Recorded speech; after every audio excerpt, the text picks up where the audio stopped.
Welcome, ranchers. Welcome to my little patio. In front of me, I actually have the view of the Souris or Mouse River. And the water you hear is actually a fountain on my patio. Let's see if I can show it to you here. It's hard to see, for me to see because of the sun. Hopefully, I'm not doing a very good job. There we go. I think you can see it now. See my fountain? It's actually getting to be dusk right now. And I'm on PTO. I'm on PTO this week, and so Mindfulness with Marcia is coming to you from my home. And I have to tell you that when I'm on PTO, I deliberately try to fit in more pause times, especially outdoors, if at all possible. And I'm going to ask and welcome you to join me in one of my mindful practices today. Ignore the kids behind you. They can be irritating. They don't like it when mom leaves them inside. We're going to talk about water because water is really a special element for me, and I'll share a little bit about that with you. First of all, that science geek, science teacher in me, did you know that our bodies are over 50% water? So it does make sense that over the centuries, human beings have often considered water to be a sacred source of life and healing. Water is literally half of who Marcia and you are. And well over half of the Earth's surface is actually water. Water cleanses, it hydrates. In fact, today, working out in the yard, I was doing a lot of hydration. It contains and produces nourishment. And when we enter it, like actually go into water, well, it holds us in this embrace. It's the best word I can think to describe how I feel, that leaves no part of us untouched. Now, it's probably not a surprise if I were to tell you that I've always been a bigger gal.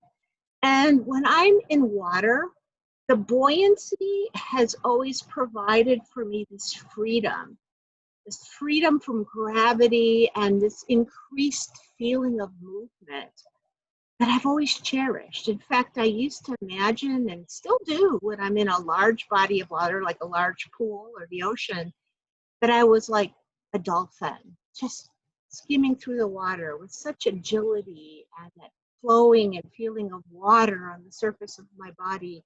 It's just so amazing. It felt like such a blessing. And in the summer, I spent as much time as I could in water. Even if it was just a little baby pool, I was known to actually set up a baby pool and read in it. But the sprinkler was a good alternative. And when I was a kid growing up at home, I was really blessed because we had a pool in our yard. And in fact, my mom would tell you that my fingers were often shriveled like raisins because I was in the water so much.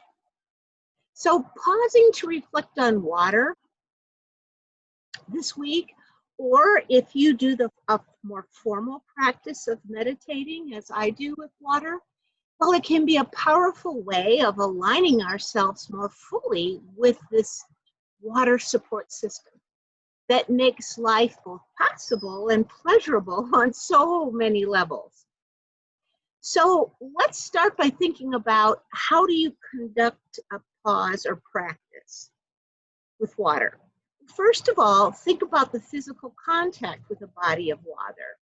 Now, if you have an outside source, or even I could be over here by my fountain with my fingers or my feet in the water, that would be awesome. But you could also have the intimacy of a bathtub, or the vast container of an ocean. You could even get into the water if you have that blessing and float on a float in a pool, or no float at all, just floating on your back, or maybe just sitting on the side or edge of a pool with your submerged. You could do that in a pond or a creek also. On the other hand, let's say you don't have water as a source, and none of those seem to be good possibilities for you. Then I would suggest you do what I do. Oftentimes in the winter, I simply close my eyes and I reflect on a place where I've been with water that I found so peaceful, relaxing, or nurturing.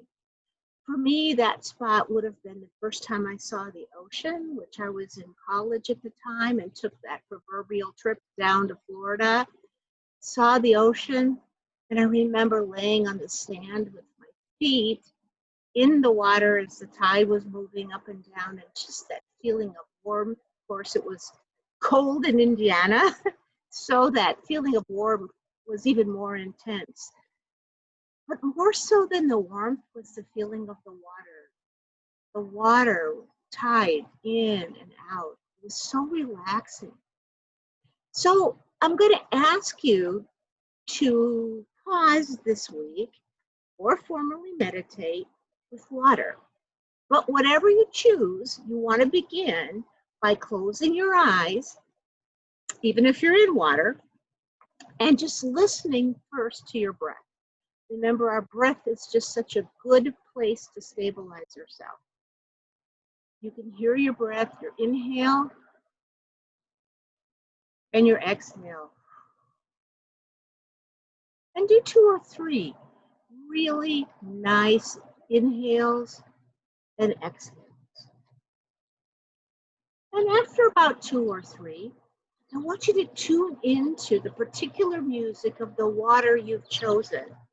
Now, for me, right now, it would be this fountain. But perhaps it's the loud rushing of a river or a waterfall for you, or that surreal silence. I'll never forget, because I love to scuba and I love to snorkel, of the silence of the world beneath the surface of the ocean. If you're using a bathtub, turn on the water just ever so slightly so that there's a melody of the water droplets dropping into the tub. The other thing about water is that you might consider how the type of water you chose reflects on what you're seeking. Perhaps you're looking for peace. Peace beneath that hectic surface of life. Or the cleansing power of a river racing through a canyon, racing downstream as you watch your worries and your troubles just floating away. Or that mood-lifting, melodic bubbling of a lively creek or a lively fountain. So as you move between your awareness of your breath and the awareness of the water in which you find yourself, you can begin to release the things that, well, quite frankly, you no longer need at that moment. Let it go into the rushing water.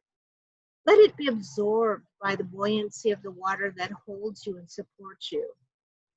Just allow the water to completely embrace your body, embrace your breath, embrace your mind.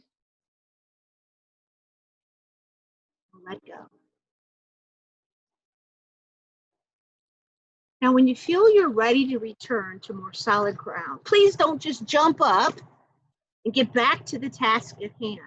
I want you to ease your body back into the earth, back into your mind and reality. Maybe you're lying flat on your back. Allow yourself to get up very gently. If you have water on you, let it roll off your skin, absorb back into the earth, or evaporate into the air. I want you to feel like your experience with water left you cleansed, perhaps healed and renewed.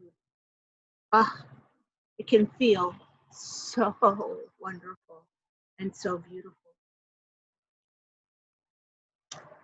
So until next time, please stay safe and be well.